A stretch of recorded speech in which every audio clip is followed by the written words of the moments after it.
Can you tell me a bit about your childhood? I grew up in a really small town in New Hampshire on a farm with a lot of brothers and sisters.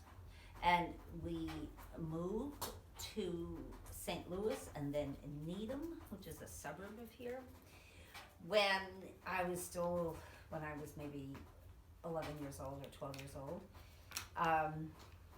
So we all finished out high school in the suburbs in Needham, but the suburbs I don't think appeal to any of us, and we all left. Some moved back to New Hampshire. I have 4 siblings now living in New Hampshire again in rural areas. I moved to the city and college here, as a matter of fact, Somerville, and I've stayed ever since. So my childhood, it was very rural, actually. A big chunk of it, the most formative years. Do you enjoy coming from a big family? I do enjoy coming from a big family. All my siblings are still alive. Some of us are in better health than others, but we're all still very connected, and we form a very unique and kind of wonderful support system for each other. So it's great. Yeah. Do you think that's informed any of why you're so welcoming of people into your own home, coming from a big family? Maybe. I hadn't thought of it, but yes, I'm certainly accustomed to having lots of people around and lots of sort of the chaos that comes with a lot of people doesn't rattle me. I can't say my siblings are the same. I'm probably the most social and outgoing of all my siblings, actually. Can you tell me a bit about your house? How long it took you to get everything together? We have lived here for 24 years. We have 3 kids, but they were all born and raised in a different house in Somerville, which we outgrew. It just became too small, so we looked around for something bigger. We looked in Arlington, but we thought, nope, Somerville is home. So we came back here, and then we found this house. This was long before people thought Somerville was an awesome place to live. So we were able to buy it. It hadn't been touched in ever. There was still all the original plumbing from the 40s, and the kitchen was straight out of the 40s, and nothing had been updated, and there were huge holes everywhere, and the roof leaked, and it was a mess. I mean, it had not been lived in for years. So it was a huge project to take on, but pretty awesome house, and we have had, and so the kids, this is the house they consider is the house they grew up in, even though they all started out in a different house. And it's just been pretty fabulous being able to live in a house like this. Yeah. It's been tons of fun. We used to entertain a lot more than we do now, just because entertaining is a lot of work and stuff. But we used to have dinner parties, and just because we had this fabulous house and people knew it. And now, as you can see, it's a well-known house. It's a little bit like a landmark in town. So it's even more fun to have a house like this that everybody says, oh yeah, I know that house. Have you ever been here, driven by? I've walked past it before. I definitely knew it, and I didn't know the address, so I wasn't quite as excited as when I pulled up and realized where I was going. It's that house. Yeah. Right. People love being able to come inside, and they so far, as far as I can tell, nobody has ever said anything except positive things about how I have decorated the outside. I'm going to be on Chronicle next Tuesday. Oh, wow. On a feature they're doing. I've been on Chronicle before for this house, but this is another feature. The guy who produces that show likes this house, so he's come back. It's called Art Houses. That's awesome. Considers this an art house. When did you start amassing your art and your furniture? Oh, I've been a collector and a saver of stuff forever and ever and ever. There's a chair upstairs I bought at a rummage sale when I was in high school, and I still have it. It's a chair like this, but I love it, And I've changed the cover 10 times. So I have stuff going way back. I am not somebody who throws things out, as you can probably imagine. But once I had a house like this, where I actually could display things and have collections and put them all together and build little tableaus, my little Southwest tableau thing. Don't worry about that. That's the chimney doing its thing. Then I really started collecting, because then it really was even more fun, because I could put everything out. My basement is full of stuff. The upstairs is full of stuff. It's really incredible. Yeah. And when did you start becoming a supporter of HONK? beginning, honestly. How long has HONK been around? Like 12 Well, it's years? like down to 2003 maybe. Might have been its first That's year. So 16 yeah. years. Well, early on, they were looking for housing for these bands when they came in. And at that time, we had the whole house because my kids were all still at home. And we now have a rental unit. So my son still lives here, but it's just 3 of us. So we live in sort of this part of the house and we rent the other part. But back then we didn't. So I thought, I don't know. That sounded like fun, housing this. I didn't know much about HONK. I knew what it was, and I'd been, but they were looking for housing. I thought, yeah, what the hell? We have all this room here. We had bedrooms and beds and space, and so we said, yeah, we'll do that, And then we fell in love with the first band they gave us, and they became our friends. And of course, they wanted to come back here every year, so that's how it happened. Yeah. It was more of just wanting to share my house rather than any love of music, to be honest. But the music was like a nice plus. Yeah. That we got to. Well, it was like our ticket into the venue down in Davis Square. Do you remember what first motivated you to go to HONK? Was it more about the activism or the music or friends organizing or just the excitement of something happening in Davis Square? Yeah, partly that. Partly just, another happening in Davis Square. The band that would stay with us, who were called the Brass Messengers, would practice out in front here. We've got that little walkway there. And that was like so cool, right? They'd arrive on Friday, and then on Saturday morning, they'd all sit out here and practice. So here's this big brass band practicing in front of our house on a street like this. It was just like, because brass messenger bands can be very energizing. Mm-hmm. So that was like, all right. So I think that was what actually drew us down into the festival. We didn't go this year. We had to be out of town for something. I forget what, but I think my daughter's wedding. But yeah, I would say it was actually our friendship with this first band that really drew us into it. Are you still in contact with the band? A little bit. They came here every year probably for 10 years or something like that. And then they kind of split up as a band. And we're still in touch with individual members. They were from Minneapolis. So we all went to Minneapolis. Not we all, my husband and I decided to go and visit them in Minneapolis because they kept inviting us. You must come. They had a big festival there. Mother's Day weekend, I think. Sort of a big thing with. Are you familiar with Bread and Puppet? I'm not. No. They've been around for a long time. They're stationed in northern Vermont. Okay.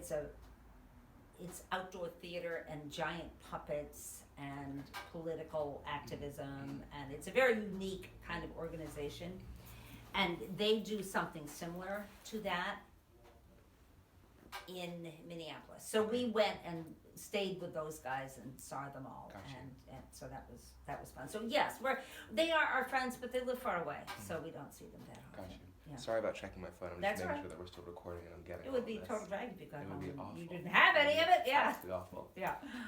So do you see this festival and HONK as being similar in terms of activism, or does HONK's activism not seem as crucial to the festival? The political activism, it's the underlying message, I think. I mean, they're a pretty much a left-wing group of people who believe in progressive values, and but I sense that it's really more about the music for people. I think that's what draws them to it. The music and the wild theatrics. I think people really enjoy the costuming and the carrying on and the, what did you say, a woman up high on stilts on a hula hoop or some crazy thing. I mean, that stuff is pretty impressive, right? So there's a lot of theater involved, the music clearly. For those of us, you'll hate hearing this probably, but some of us can't really distinguish one band from another. They all sound like the Brass Messengers to me, you know, and other people go, oh no, that band, man, they are awesome, so much better than that band. I go, I don't know, you know, but because I'm more into the visuals, the theatrics appeal to me, the activism is important because of where they all kind of the baseline. Yeah. If it were the opposite, we wouldn't have a festival. I would hope, right? Yeah. Do you consider yourself to be particularly politically active? I support candidates. I did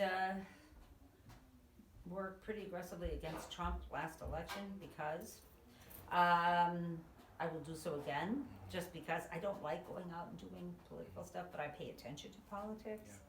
Yeah. It matters. I think it really matters. And had a long conversation with a woman running for school committee here, just very local, the most local, on the porch last night. She was out campaigning, and I think it's really important that we listen to people and see what they have to say and then go vote. And Yeah. I'm shocked that people don't vote. Shocked, actually. What do you mean don't vote? You know? So, yeah, I'm politically active. I think it's really important and really serious, especially these days. Yeah. So, Are there any particular issues these days that you're most concerned about? oh God, so many. Racial justice,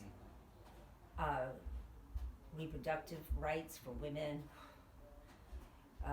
rights for women regarding domestic violence and sexual assault. These are all poverty. What's happening on the border is horrifying.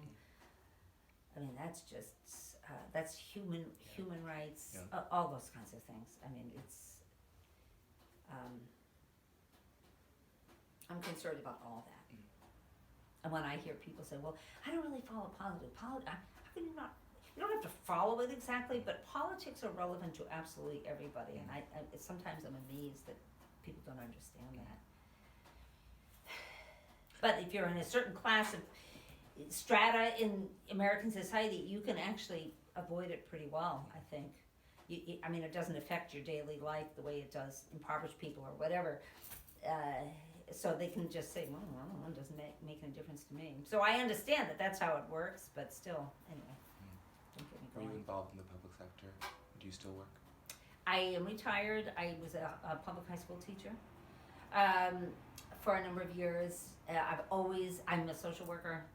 That was my profession. I was also a professional photographer for many years, and that's kind of its own thing. But I've always been concerned about social justice issues, and I've always been a social worker at heart, which is somebody who believes in helping and contributing and giving back. That, you know, like social workers by definition, I would hope, care about those things. So it's always been my frame of mind, you know. Did you ever photograph HONK? No, I mean, other than with my iPhone when I was down there, no. Right. No, there were a lot of people down there doing it. They didn't need me. I don't have any equipment anymore. The world went digital and I didn't. I was a film photographer. Let me throw some wood on here Oh, sure. now that it's.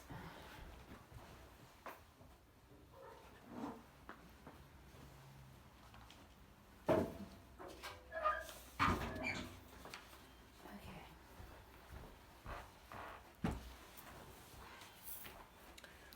So do you feel really involved in or active in the Somerville community? Yes, I do. Initially, when we first moved here many years ago, one of the ways that we got active, just to meet people and become involved, was to join local campaigns, political campaigns. As I'm an artist, so I've gotten very involved in the local artist community. I know a million artists. We do stuff together all the time. I do open studios.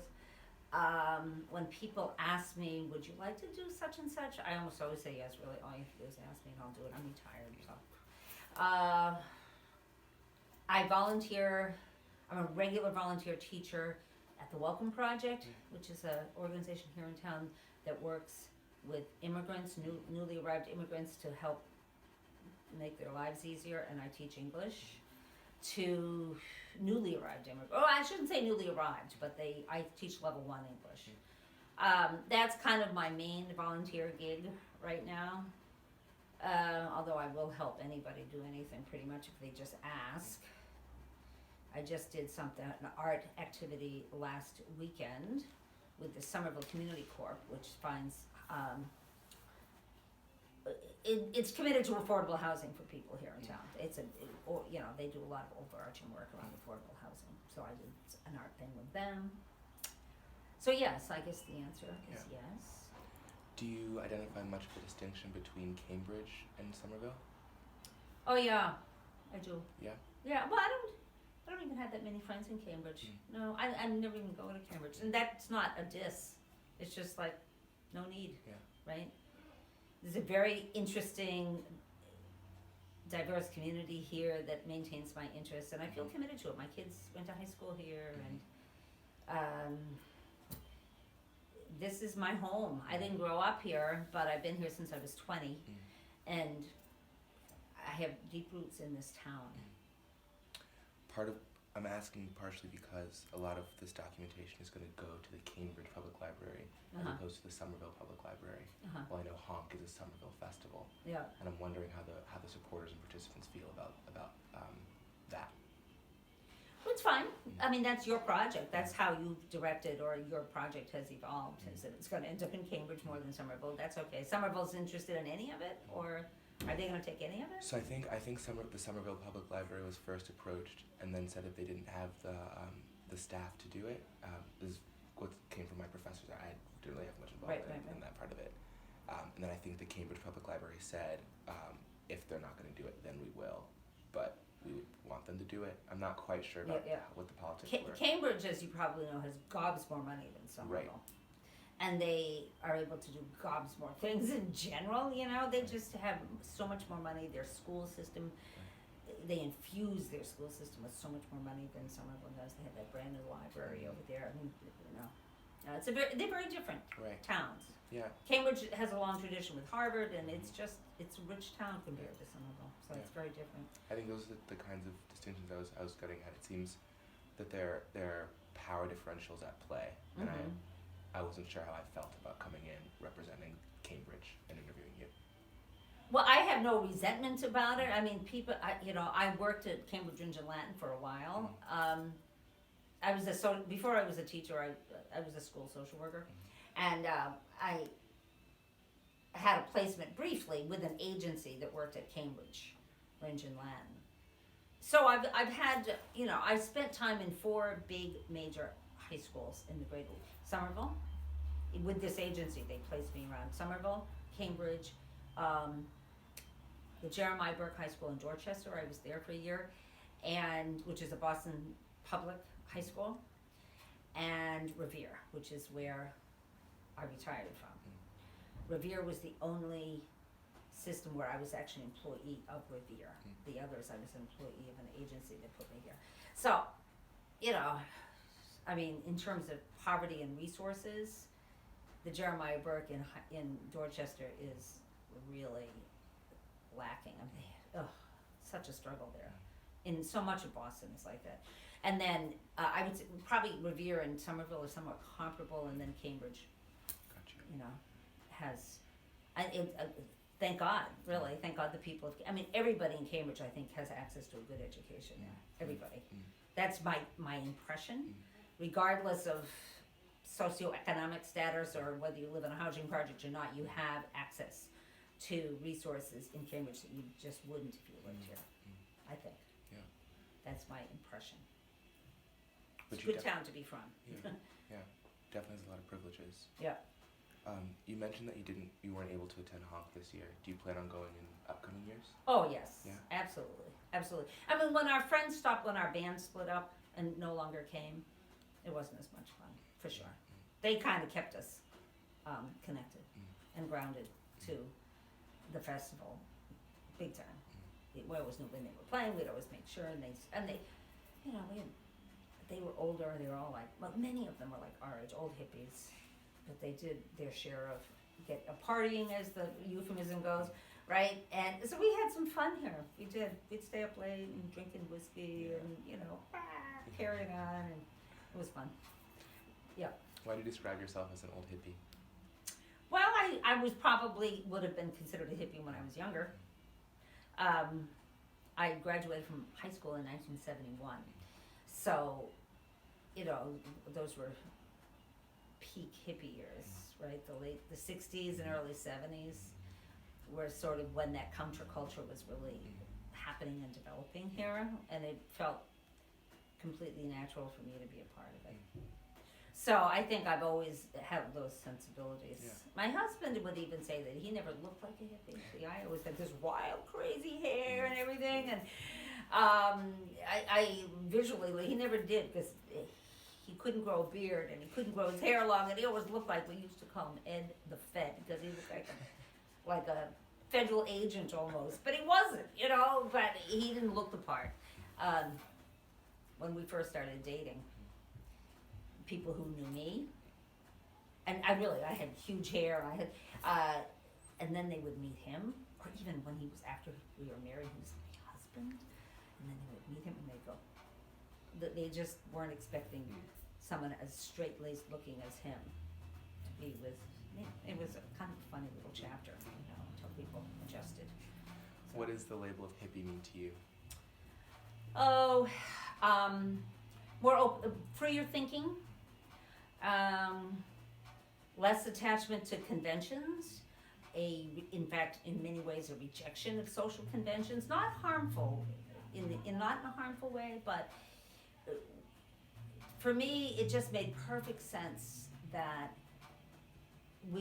hippies would reject a lot of the social conventions because they didn't even make sense. There was no need for them. They served no purpose. Or they did for some people, but not for people. I mean, I think I was sort of a free spirit by nature always, and so it was like my tribe, you know. They were like, oh yeah, we don't have to wear clothes. You know, it's funny, I had a funny dream last night about not wearing clothes. Swimming, like a whole bunch of people, all ages, swimming naked in some river.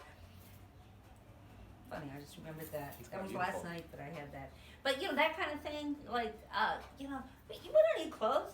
We don't have to be ashamed of our body. Hey, I like my hair the way it is. I don't have to straighten it. I can just, it just felt very natural for me to embrace the natural, you know, this is who I am, and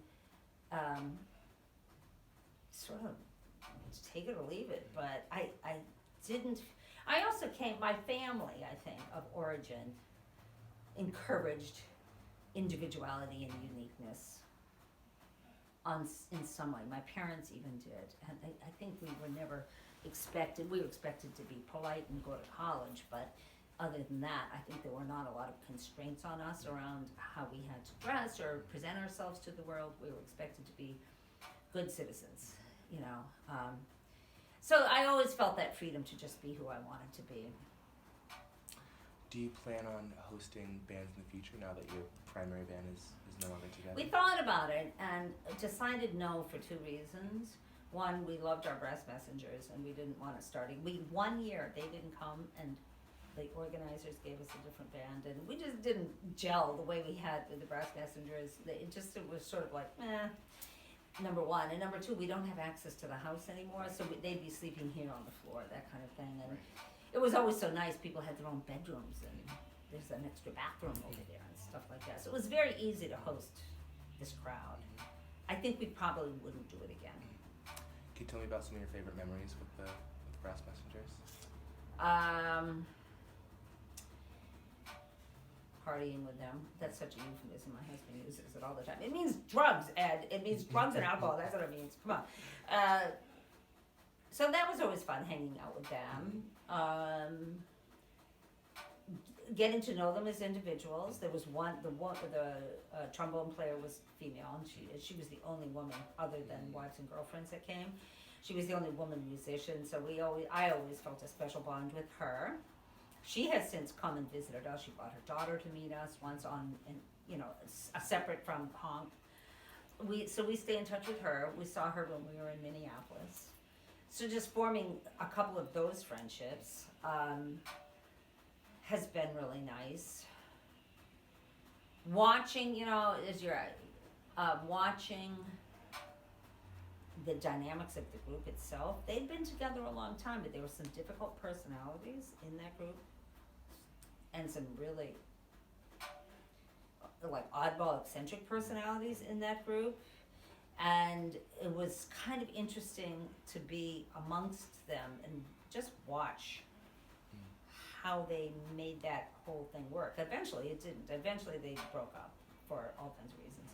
But it was interesting watching all the dynamics of difficult musicians all pushing to be heard and to get their needs met, shall we say, or getting their own way or whatever. And sometimes they would have these fierce arguments in front of us, and that was kind of like, well, all right, well, that was interesting. First of all, that they did it in front of us, and secondly, just like, this isn't easy. They were like a 10-member band or something, and they had to constantly make things work and negotiate and criticize and push and so that was kind of interesting for me as a social worker kind of person. Being in Davis Square and going and seeing them perform and watching the crowd, and then they would always single us out. So, there's our beautiful hosts, and so like, a little notoriety. That was sort of fun. Things like that. It's beautiful. Yeah. What are some of the challenges of hosting? They take over your life, but only for 3 days. It's not bad, but by the end of the 3 days, we're so glad to have them leave. Really, you have no life while they're here. None of them have cars. They don't rent cars, which is fine. They always do it on the cheap, and they come with these huge instruments. So we always brought them to the airport at the end. So there was always this little thing at the end where they go, well, we'll take the train. And we'll say, no, we'll bring you to the, oh, really? You don't mind? Oh, that's awesome. And we would do that every year. And I was like, we'll bring you to the airport, guys. That's fine. But they had trombones and tubas and all kinds of stuff. Yes, we have a car. We'll bring you. But the challenge really was just having them in our house. Well, as you can imagine, right? That's a lot of guests, but it's a short amount of time. If it were 2 weeks, it would be very different. But it was 3 days, so it's not really. Yeah.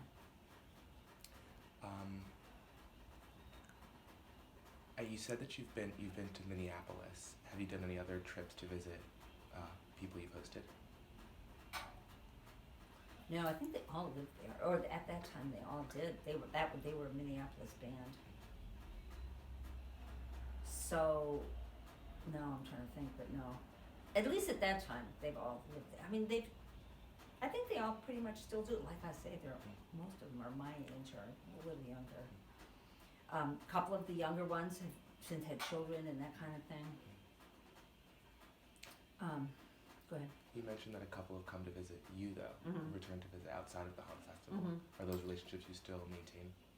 I would say yes, to the extent that you can, but Facebook, email, very useful. Right. You probably don't remember the old days of letters, but I used to write letters I have them all. If you wanted to maintain a friendship with somebody who didn't live here, you had to write them letters and put it in an envelope and stamp it, and then they would need to write back to you. It was a commitment, right? And it's so much easier now. Yeah. What does your husband feel about hosting? How does he feel about hosting? He's always really enjoyed it. He's a really social guy, and he loves, to be honest, he loves the drugs and the alcohol. He always thought that was like, yeah. Because none of our friends here really do, So he always enjoyed that part of it. It was like an excuse to get high. Now that it's legal, it's easier. He enjoyed the social piece. He's a very social guy. Can you talk about feeding your guests as well? Is that something that you handle all on your own? Do they go out? Do you go out to eat together? Well, they were always very conscious of not just eating us out of house and home. We'd usually have something. We'd make a big pot of chili or something for the first night. And then they would bring food in. We provided a lot of food. We did. We were good. We were generous and gave them lots to eat. But they would be out a lot. They would be well aware that they really had to do this on their own.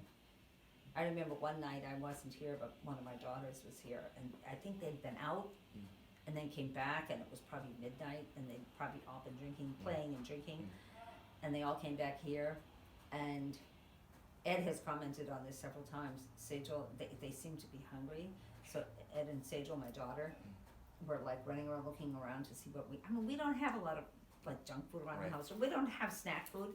and they just kept finding, oh, maybe I could whip some tuna fish up or something, and they just kept making food, and every single item they put on the table got devoured instantly. I remember that Ed had said, God, everything we put out, everything they ate, there was no food left at the end. So yeah, the food was always kind of interesting. But you have to get into a frame of mind that says you're hosting. These are our guests in our home. You feed them. That's all. You can't stand on ceremony. Do your children enjoy hosting as much as you and your husband? They were never really a part of it. Okay. I have 2 daughters and a son. My son lives here, and he hides when things like this happen. He was like, oh no, people, you, and they close the door and never come out. But we're still good. We're still great. Oh, thank you.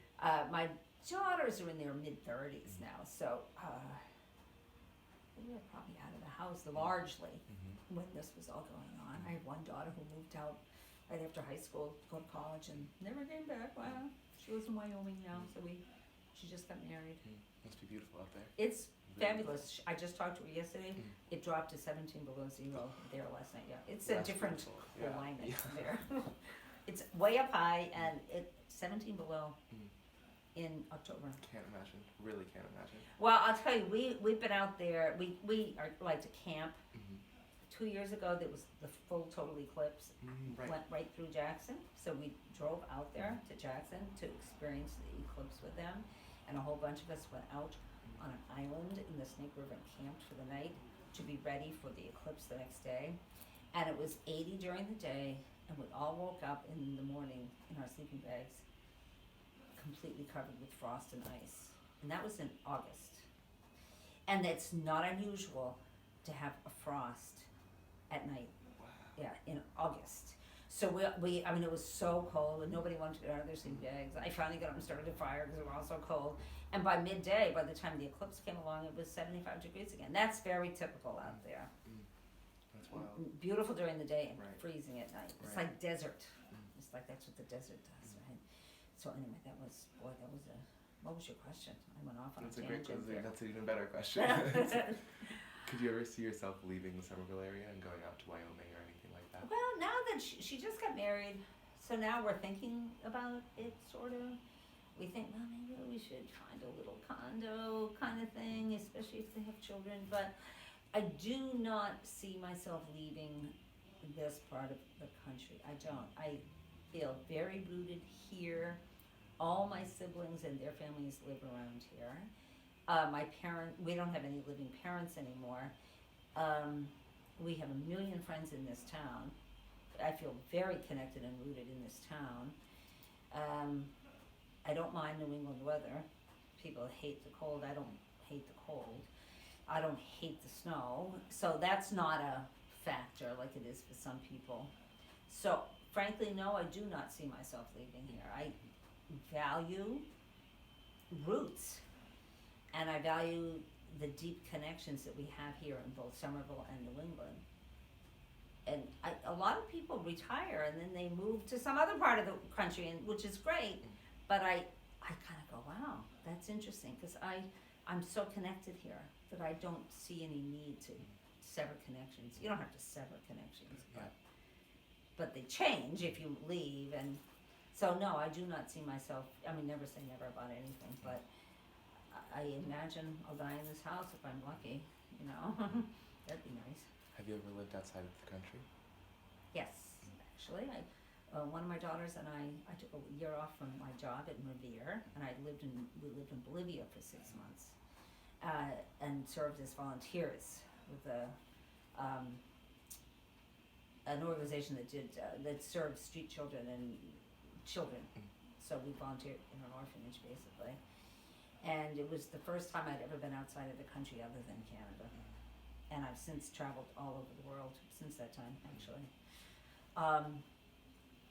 I've traveled a lot, particularly Central and South America, but it was, I would say those 6 months in Bolivia was very profound. I'll just put it that way. How did that experience inform your work surrounding English language teaching to the immigrant community? A fair amount, because I really, I had no Spanish when I went to Bolivia. My daughter's pretty fluent, so I really depended on her. I was determined to learn Spanish when I was there, and learned very quickly that a woman at that time I was 55, say, learning a language is really, really hard, particularly the older you get. I mean, it's well established that the older brain doesn't learn languages the way younger brains do. You know, children learn really quickly. I taught teenagers at Revere, and they learn pretty fast as a rule, with some exceptions. They learn pretty quickly. But the older you get, the harder it is, and I have put in countless hours taking classes and trying to learn Spanish. Since I came back from Bolivia, I learned some while I was there, and it's really, really hard. So it does inform. I teach. I understand. All of my students are adults. Many of them are middle-aged. Many of them come from countries where they've had no education to speak of.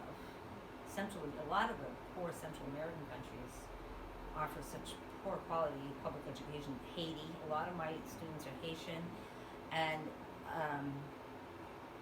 I mean, they come with no understanding of how language is even structured, right? They have such inadequate schooling that it's just so hard for them. So I empathize a great deal, and I know how hard it is to learn a language, so I try to use that in my teaching, you know. But it's hard. I mean, I've had some students for 2 years, and they still can't speak a word of English, and it's kind of crazy, but they can't, and they come. They persist. They show up every time. They want to learn. But anyway. Have you ever tried learning any other languages? Other than Spanish? Right. No. Spanish has been quite a challenge. I have some Spanish. It's not like I can't say anything. Right. But do you speak anything besides English? I speak Italian. That's just because of my family. Where in the world are you most looking to travel to next, aside from Bolivia? Besides? Bolivia. Oh, boy, that's a long list. We're actually using up some free Southwest miles and going to Southern Nevada in January and exploring the national parks and state parks of Southern Nevada. And I also am a big ghost town fan, and there are over 600 ghost towns in Nevada alone, and they're very well preserved apparently because of the climate. So that's our next trip. But my husband would never been to Europe to speak of, and that's where all our friends vacation. They all go to Europe. And we've been volunteering with Habitat for Humanity the last several years, and so we've done several trips with them, and we were in Indonesia, which was wonderful, but very, very far away. It takes a very long time to get there, and even longer to get back home. So have you traveled to that part of the world at all? I have. I was just in Thailand in August. So Really? I hear you on the transport. It takes forever. Yeah.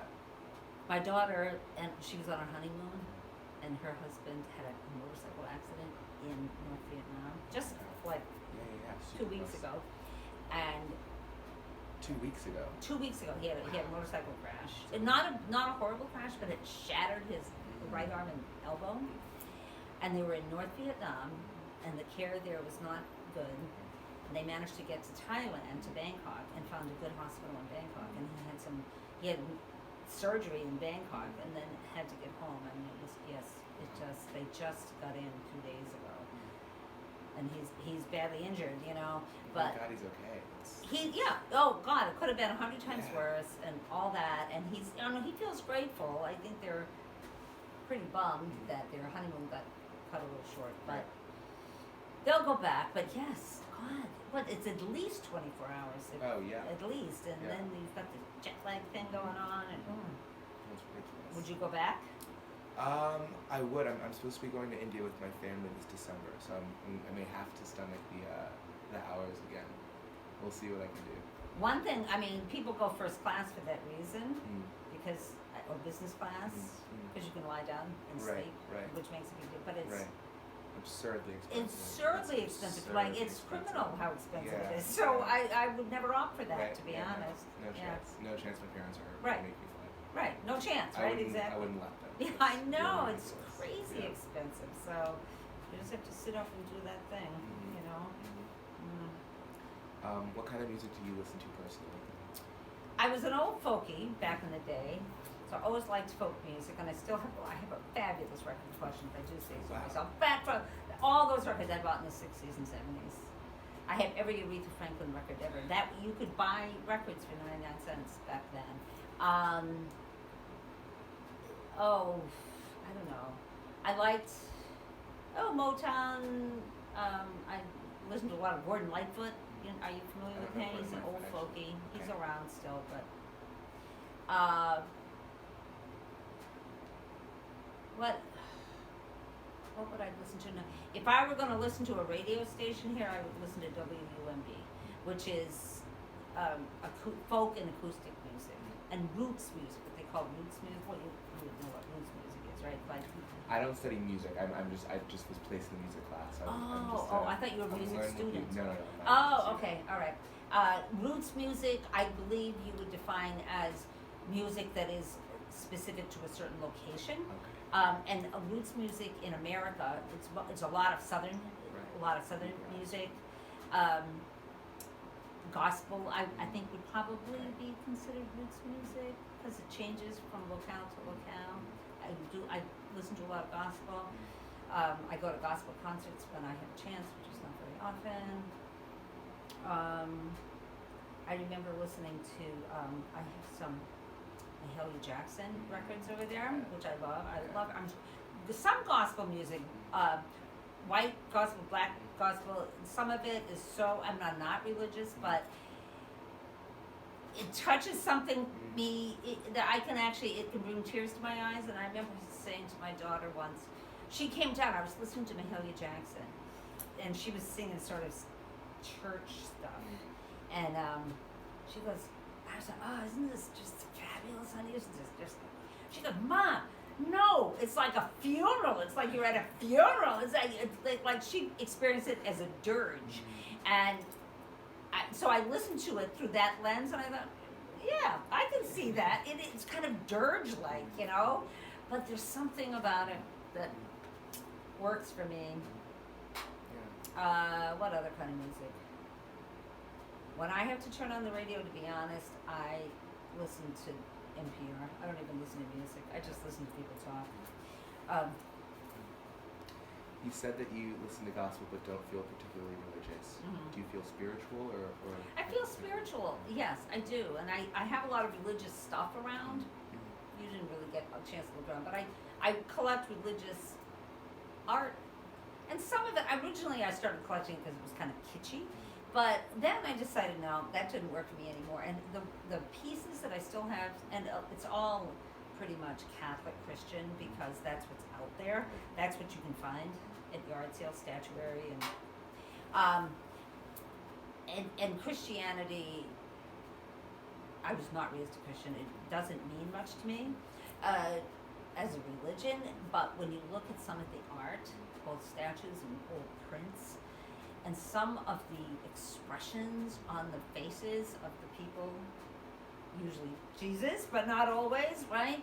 They are so sublime and so peaceful. And to me, I would consider that would be the spiritual piece of it. Is that to me, that's what religion ideally would be doing for people, is allowing them to feel inner peace and peace with their fellow humans, and sort of a calming influence about how you are in the world, and maybe a connection to greater powers and a greater purpose and that kind of thing. That those to me are spiritual ideals that I understand, and sometimes religious art can evoke that in me, I guess, is what I'm saying, even though I have no attachment to any particular religion. Do you, back when you were a hippie, were you a big fan of music festivals? No. No. Used to go to concerts sometimes, but no. So I went to a few festivals here and there, local things. Gotcha. No, they didn't. My daughters go to them. I love them. Love them. There's a big one out in Telluride in Colorado every year, and it's country music. It's a lot of country music and that kind of, and they love it. It's just younger daughter especially. But no, I'm a peace and quiet kind of person, believe it or not. Does that go for concerts as well? Yeah. Yeah, I've been to, when I was younger, I used to go to a few concerts. Some of them really resonated with me, but a lot of them were like, oh, it's so loud in here. How can I get away from the noise and the crowds? I went to an Earth, Wind, and Fire concert once. Yeah, years ago. I mean, I was young, in my early 20s, and that one was transformative. I think I just, the whole place got up and started dancing. Here's a spiritual response, I think, for me. Everybody got up and started dancing, and there was so little room that we couldn't really dance. So everybody was just kind of doing kind of one. So the entire group of people, I felt like hundreds of people, were just moving as one unit. You know, because we didn't have any room, but we felt it. We had the, we felt the spirit there, and it was pretty fabulous. I remember feeling quite elated by that.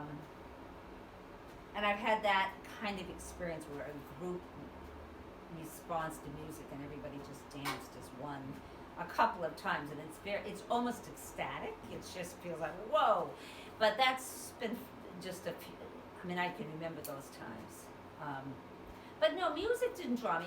The concerts I went to were folk concerts, Tom Rush, Simon & Garfunkel. I went to a Gordon Lightfoot concert once because I used to love him. I went to hear the Preservation Hall Jazz Band once at Symphony Hall when I was in my 20s, and that was very fun. They brought us, one of the guys came down off the stage, and I think he was playing a trumpet, and he said, everybody follow me, and he brought the entire audience from the Symphony Hall, it wasn't all of us, but a lot of us, out onto Huntington Avenue, and here's my second point, and that was fun. That's That was stuff like that. Yeah. This one's Sarah. I'll introduce you. Oh. Come.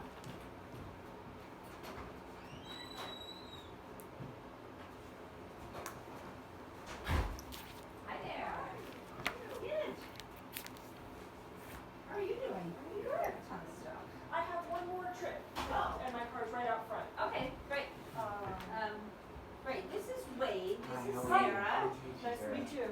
Wade has been interviewing me about my participation in the HONK. Oh, excellent. So, I'm glad you're here soon. Oh, you're not my hair. yeah, so you're just gonna set up, right? And I was thinking of a couple different rooms that I can start whenever's on the way.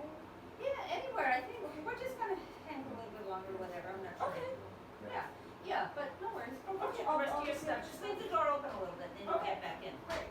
It's so much colder outside. Yeah. Aren't you glad I started that fire? Oh, so glad. I know. What a difference it makes. This room, though, that fireplace only heats this room, Well, it's which is very so effective. frustrating. Yes, I know. Super But warm. the moment you leave this room, it's like, ooh, damn. Well, I just have two more questions, Sure. and I'd love to see you in the house if possible. Sure. That's okay. So what was your first reaction to being asked to be interviewed?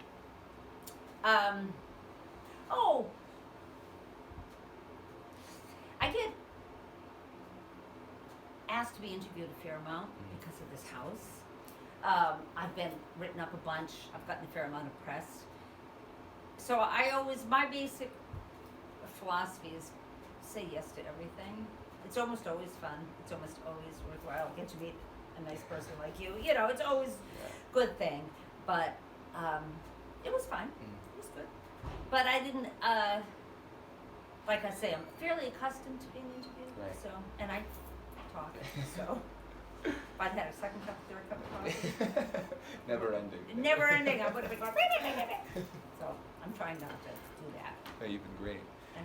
Is there anything about your experience hosting or with the HONK Festival that you think I need to know that I haven't touched on already?